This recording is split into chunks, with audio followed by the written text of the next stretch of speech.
Welcome to the Experience Darden podcast. I'm your host, Brett Twitty, and you are listening to a new episode. So this episode of the podcast is all about admissions. This is an admissions update with my admissions colleague and sometimes Experience Darden podcast host, Whitney Kestner, to talk a little bit more about where we are in the admissions cycle. So in this episode, you'll find a round 2 update. You'll also find tips and insights for folks targeting our round 3 deadline.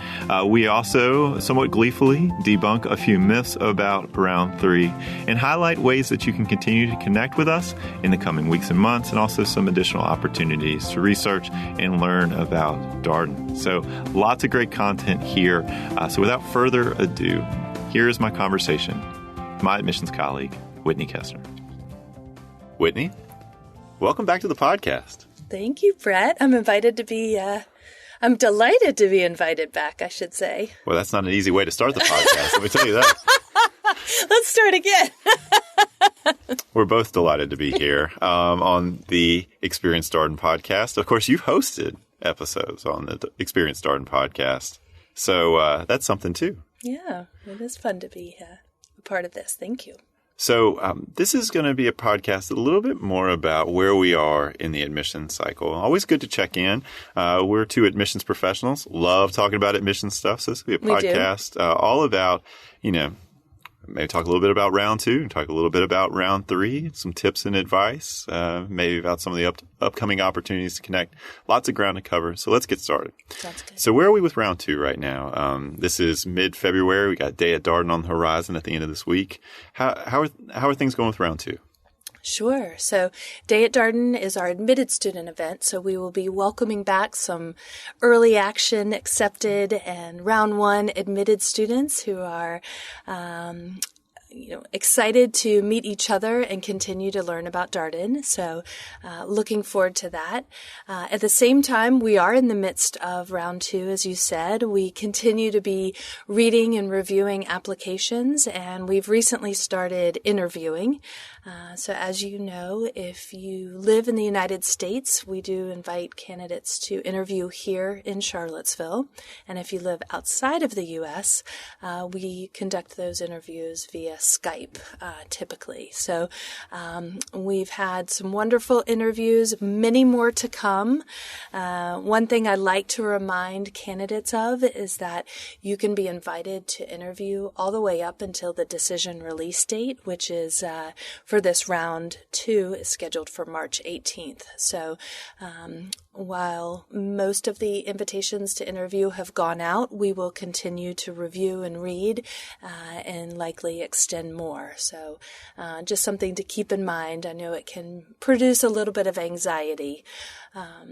But for those who have been invited to interview, this is such a fun time. Really the interview for many of us, I think you feel the same way, is a great opportunity to continue to get to know the candidate and then also to share more about Darden. So for those who come here to Charlottesville, we appreciate that first and foremost because we know that entails some travel, and sometimes February weather can play a factor in getting here. But we appreciate people coming, and we host a lot of activities and programming so that candidates can continue to investigate Darden, if you will. So definitely encourage interviewing applicants to make the most of it. If class visits are hosted on that day, please sign up in advance and go sit in and observe a class, see the case method in action. We have information sessions with our Career Development Center. We've had some amazing career results recently, and we've got just a wonderful team. And so typically one of our senior directors or another member of the CDC visits with our applicants to share more and answer questions. Our colleagues in financial aid host a session on how to finance your MBA, also very important. Good insights and tips in that session. We've got a faculty meet and greet to hear from one of our faculty members. And then, of course, we feed students, have an opportunity to have lunch with current students and go on a tour. Very full day.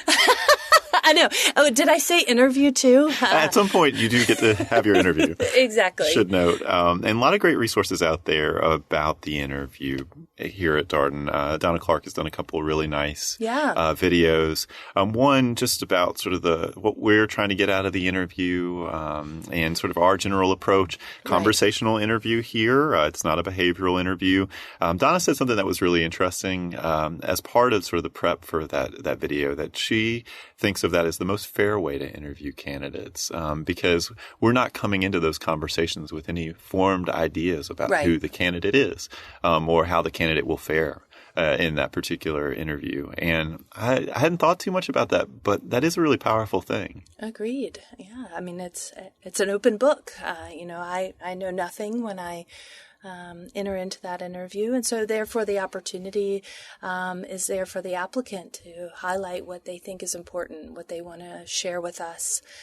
A great opportunity to oftentimes hear the whys behind the story, the path that they've followed, a great chance to get a sense of the interpersonal skills, the communication skills. And then, as I often say, the interview is really where I find I can see that excitement for Darden and for the MBA experience and for what someone wants to do. When someone's eyes light up and they get very excited about what they want to do, I get excited. So that's what I so love about the interviews, is just getting to learn a lot and then really feed off that great enthusiasm of our applicants.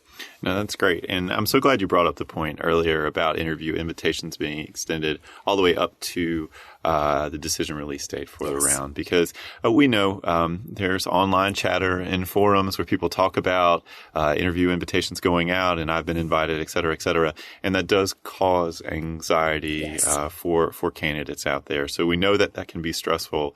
We obviously have empathy for that, as Whitney noted, still invitations to come. Very much so. We try, because we have a limited time to do the reading and the interviewing, we have a rolling process. And so as we're finishing up those reads and then extending those invitations and then continuing to read and extend more. So appreciate everybody's patience and totally, understand. So that's where we are with round 2. Yes. We also have another deadline on the horizon. We do. How exciting. Round 3. Right. April 6th. Right. Oh, man. And round 3 is, a little bit of a misnomer because it's actually our 4th round, but it is called round 3. And so our 4th round, round 3, our final round, April 6th, and that's coming up. We have 4 rounds for a reason, because there is no exact right time to apply, and we meet great candidates throughout the year. So for some people, applying in that early action or round 1 round makes a lot of sense. But for others, round 3 makes sense. Maybe something's changed at work. Maybe, something in your personal life has enabled you to be in a position to go after this now. So we, as I said, meet some really phenomenal people in round 3 and expect to do so this year. We fully expect to be making offers in round 3. And then also, I do anticipate that we will have some scholarship funding available for round 3 admitted students. That's great. Well, that addresses at least 2 of the common myths about round 3. We love myth busting here on the podcast. Bring us a myth. We'll bust it up. Sort of unspoken motto, I suppose. But, the idea that no one gets admitted or there's no scholarship money available. Right. Obviously you've addressed both of those things here.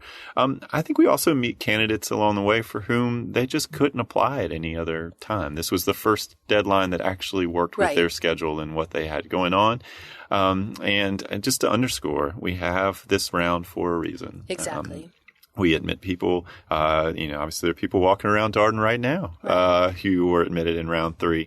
And, keep that in mind as you navigate this process. Still possible to do a lot of great research. Yep. There's ways to get to know us. Mm-hmm. Really encourage you to reach out to the current students. Mm-hmm. You got the Experience Darden podcast here. Lots of student interviews, admissions tips, and guidance here. We got a whole blog section about application tips. Any other ideas for people who are applying round 3, might be trying to pack a lot in a relatively short period of time and kind of get up to speed on Darden? Yes, and I have another myth to bust quickly. Not just offering to candidates in round 3, but international candidates. I know sometimes there is concern around getting the visa, going through the I-20 process, but we have offered to international candidates the last several years, and they've been successfully able to navigate that visa process and to be here. So sorry, just in the spirit of myth busting, I just wanted to add my own. 100%, because I think very important to highlight that, because I do think there is this idea out there, sort of generally, that if you're an international student, you have to apply by no later than round 2. Right. And that is a myth. Yes. Yeah. Busted. Indeed. So round 3, viable round. Yes. And, again, we meet people all throughout the cycle. I had some office hours last week up in Philadelphia. Some of our colleagues are traveling around over the coming weeks as well. So we'll be doing some events out there. Come meet us. We really enjoy getting to know prospective students, and there's opportunities to do that if you're thinking about our round 3 deadline. Yeah, I think, I know that we will be in some additional cities. You said Philadelphia, Chicago was last week. We'll be doing several things in the DC area, in Richmond, New York. And then also we'll likely be out on the West Coast in early March. So stay tuned. And you also asked about some additional tips. I think the best and most concise are on the Discover Darden blog. We've got a special section dedicated to application tips. Definitely take a look at some that were posted this past summer in July, really breaking down each section of the application and what we're looking for. And I think that is just a very straightforward, wonderful tool for applicants to consider. Yeah, and so we have that sort of step-by-step guide for folks. We always offer people the opportunity to schedule a conversation. Yes. So that could be a phone call, that could be a Skype call, but a chance to connect with a member of our admissions committee, typically a shorter 15-minute or so call. You can introduce yourself and make sure that you have the information you need as you consider this. That's something we've been doing over the past couple years, and I think those conversations certainly have found them interesting, and I come away thinking like, well, I hope that person got it. I think that they got some information that will help them either consider Darden or at least think about the application process a little more clearly. Yeah, I think, we've got these amazing resources out there, but obviously oftentimes people might have a more unique question, more personal to them. So these can be a good way to ask a specific question about their candidacy, their background, a great way for them to continue to learn about Darden, maybe beyond the resources that we have available online. So scheduling a conversation is always a good next step if you're thinking about your application and wanting to put your best foot forward. And the other reason it's worth doing this legwork now, not just in terms of strengthening your application and your personal narrative, but also the idea that round 3 moves a little bit more quickly than the other rounds. Things are pretty swift. They are.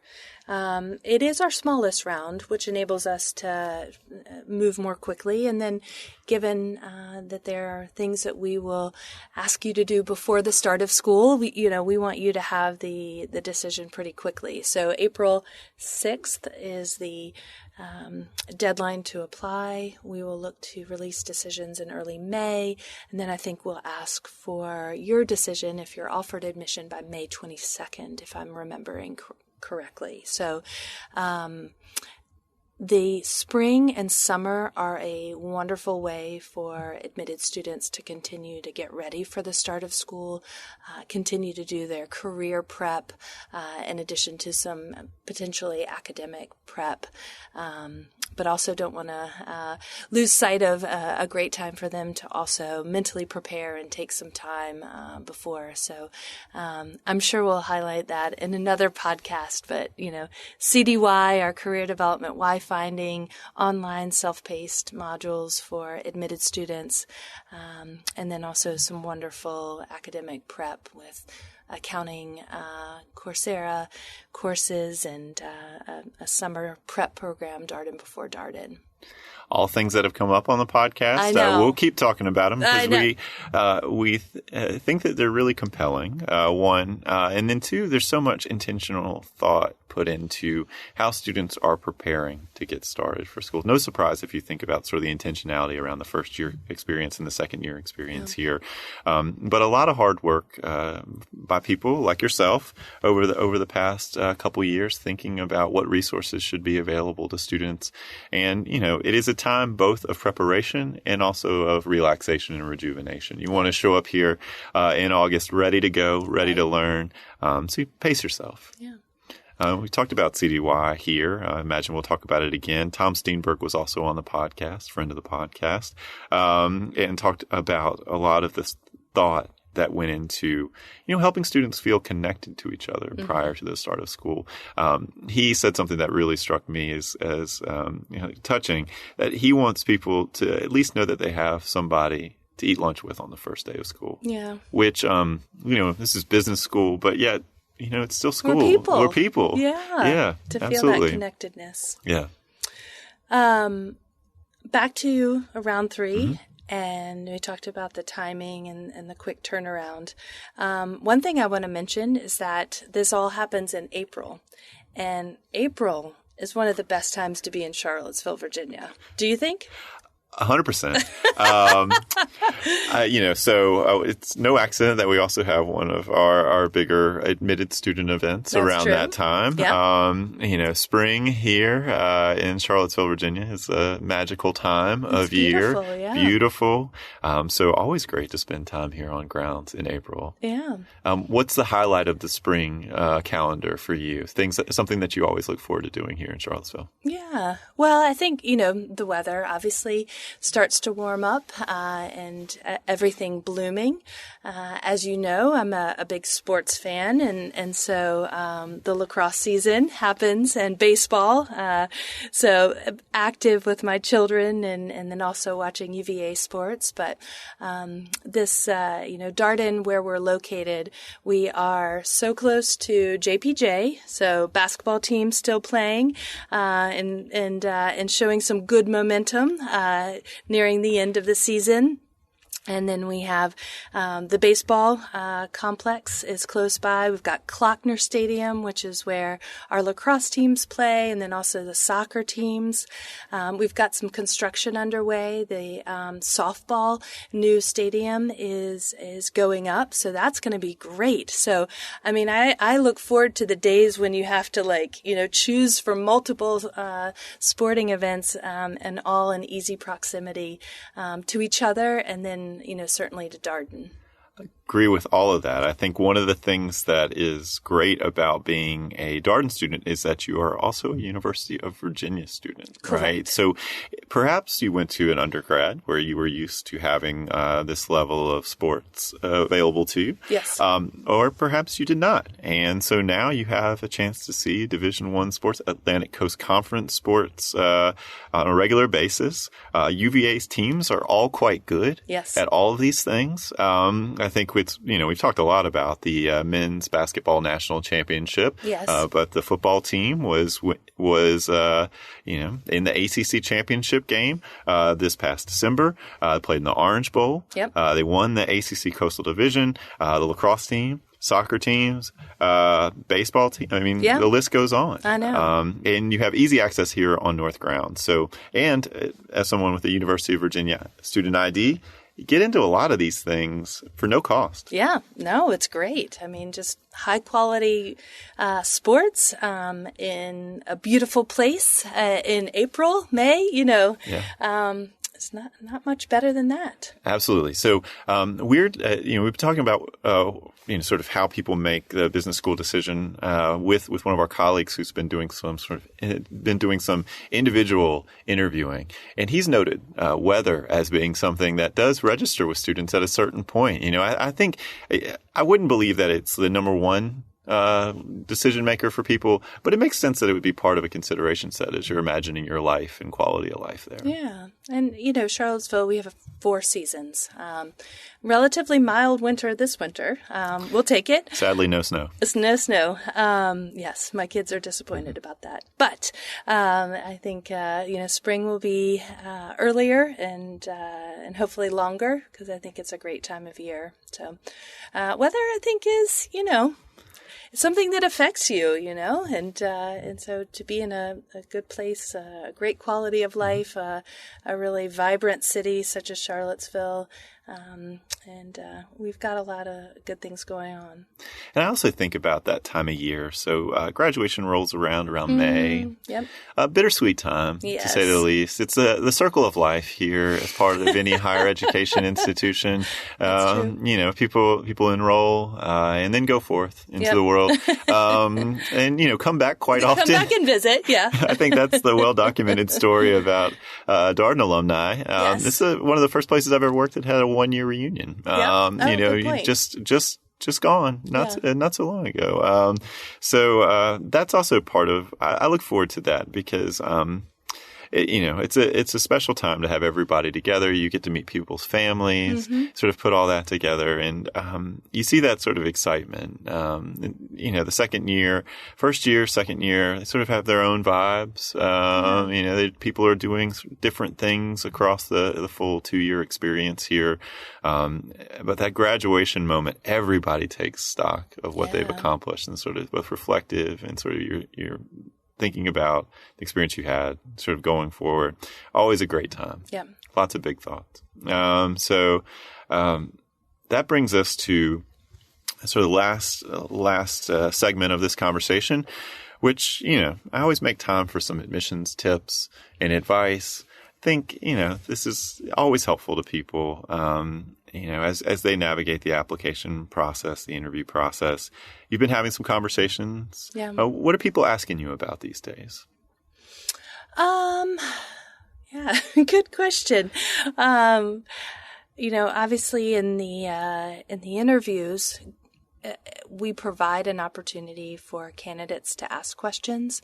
And I think it's important that you do have questions in that and take advantage of that, because it is as much as you are interviewing with the school and sharing who you are, we also want you to use this time to get to know us. And so asking questions that go beneath the surface, that go beyond the website, that show that you've got some based on your individual interests, career aspirations personally. I think those are, always something that we value and shows a level of thoughtfulness. I think for round 3 candidates, I think that, the same advice holds to be authentic as you put together your application, to really think about each piece, because it communicates important data to us. Also collectively, how, if you read your application from start to finish, what is the narrative that you are sharing with us? Because that's how we're going to read it from start to finish. So each piece of the application gives us a glimpse, an understanding. Certainly your short answer questions can dive a little bit deeper into particular examples. I guess just lastly, don't underestimate the power of those recommendations, those letters of recommendation that you ask from people who know you well, hopefully somebody who's supervised you in the past. Spend time with them, remind them about what you've accomplished during your time together, and ensure that they also know why you want your MBA, what you're looking to get out of this experience, because that can really come through as they write that letter of recommendation. They can be your champion through this process too. So I've been having some conversations with students who are wondering round 3 or wait and be early for early action round 1, that sort of time frame. Trying to kind of evaluate, does it make sense to apply? Is there anything negative about applying? And say I'm not admitted, and I end up reapplying pretty quickly. How does the admissions committee look at that? And so I think this is absolutely a fair question. And, no doubt that's on probably some of our listeners' minds if they're thinking about round 3. I think it's well documented that we value reapplicants here at Darden. All right. So Donna's been pretty clear in some of her tips videos that we appreciate students having continued interest. So if you apply round 3, ultimately are not admitted and reapply, even in early action or around 1, no harm there. Still an opportunity to sort of reflect upon the application process and think about ways you might want to strengthen your application, even in that intervening period between our round 3 deadline and early action. The other thing is, and talked a little bit about this last year, is if you are admitted, it is all of a sudden the difference between being able to start in August and starting a year from now, right? So you could be done with your MBA program a full year before you would if you waited to apply. Or think of that, you get to start this awesome opportunity earlier. I very much, respect that applicants need to think about when it makes sense in their life. And there's so many different factors, personal and family and professional. But if this is something that you are, if you could, apply this year or wait, I say go for it. I think that, tremendous opportunities here, really great momentum on the career side, excitement, enthusiasm, tremendous momentum at the school. I think that this is applying now to join the class of 2022 is, get going. Yeah, I think you make a lot of great points. The sort of consistent mantra here is one of momentum. Yeah. I got to spend some time with Jeff McNish over this past weekend. He was up in Roslyn, actually doing some work with our executive MBA students. Fun to have him there. And I mean, what his team and the career development team obviously accomplishing what our students are accomplishing in terms of career outcomes, it's truly incredible. Very, very strong career stats around employment, salary, good industry diversity, people moving in a lot of different directions. I do think, it's borrowing a little bit from the Exec MBA podcast here on the Experienced Darden podcast, but the pretty consistent piece of advice from our current executive MBA students is if you've got so far as to start an application or come to an event or two, or you're listening to a podcast that is kind of about round 3, why not just apply? It's still just part of an evaluation process. Catherine Alford and I had a conversation earlier this morning for an Exec MBA podcast episode that will be airing soon. And, that was kind of the gist of what we were talking about there, is that the application process, I think prospective students tend to view it with this kind of sort of finality. I'm applying and this is, I made a sort of very, very, this is a decision and it's difficult to turn back from here or something like that. The die is cast, so to speak. I think the more accurate reality is that you are applying and you are gathering information still. Yes. You are thinking about, what school might be of most interest to you, or you might actually even be thinking, does it make sense to go to school now or to potentially wait? I mean, there are a lot of things that people will still have on their mind at that time. And I think it's absolutely fair to think about the application process as an extension of your research and investigation process. Yeah. That's something that our students for the Executive MBA program have really underscored, and I think it's applicable here too. Agreed. So I wanted to mention it. Well, Whitney, it's always great having you on the podcast. It's rare that we get the two hosts of the Experienced Darden podcast in the same room. Well, I'm so flattered that you call me a host. 100%. After 2. I need to work my way up. Listen, I think it's even better to be the sort of, I've done 2 episodes and kind of build that sort of cult-like credibility, I think that's the way to do it because, I think it's documented that I'm a bit of a Grateful Dead fan. Those sort of outlier shows, the shows that are like, wow, just like a little bit, like, you remember the Kestner episodes? Yes. That's the way to do it.